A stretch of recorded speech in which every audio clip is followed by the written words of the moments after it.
इतनी आज़ादी से इस मुल्क के अंदर आप रह रहे हैं, अल्लाह की बंदगी आप कर रहे हैं, ये अल्लाह की अजीम शान नेमत है, ये अल्लाह की अजीम शान नेमत है। इस नेमत की कदर कीजिए।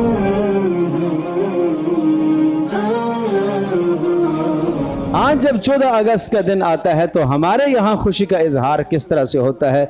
बहुत बड़ी अल्लाह की नेमत है मुल्क का हुसूल। और इस वक्त भी हम मुल्क पाकिस्तान में जिन हालात से गुजर रहे हैं, माशी हालत भी तबाह है, माशरती हालत भी तबाह है, हर एतबार से परेशान कुल मामलात हैं, लेकिन फिर भी आप यूँ समझिए कि दुनिया के दीगर इस्लामी ममालिक से बहुत अच्छे हालात हैं हमारे यहाँ। आपको कम अज कम आज़ादी से इबादत तो करने दी जा रही है। आप मस्जिद में आकर आज़ादी से नमाज तो पढ़ लेते हैं। आप आज़ादी से जो जो अहकामात पर आप बजा लाना चाहते हैं, कोई दुनिया का कोई आदमी आपको नहीं रोक सकता। सच से कोई रोक रहा है? नहीं।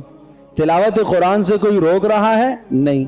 जानवर के ज़िबह करने से कोई रोक रहा? नहीं। गाय के ज़िबह करने से कोई रोक रहा? नहीं। कोई रुकावट नहीं। आप सारी रात मस्जिद में आके इबादत करें, आप सारा दिन मस्जिद में इबादत करें, कोई रोक रहा? कोई रुकावट नहीं। इतनी आज़ादी से इस मुल्क के अंदर आप रह रहे हैं, अल्लाह की बंदगी आप कर रहे हैं, ये अल्लाह की अजीम शान नेमत है, ये अल्लाह की अजीम शान नेमत है। इस नेमत की कदर कीजिए, इस नेमत उज़्मा की कदर कीजिए। ये बड़ी अजीब अजीम तरीन नेमत है, इस नेमत की कदर कीजिए। और याद रखिएगा, अगर नेमत की कदर नहीं होगी, नाशुक्री का नतीजा नेमत का सल्ब हो जाना है। अब इस पर मैं 3 आयतें मुख्तसर पेश करता हूँ, फिर आप अंदाजा कीजिए कि हम कदरदानी कितनी कर रहे हैं और नाशुक्री का क्या आलम है।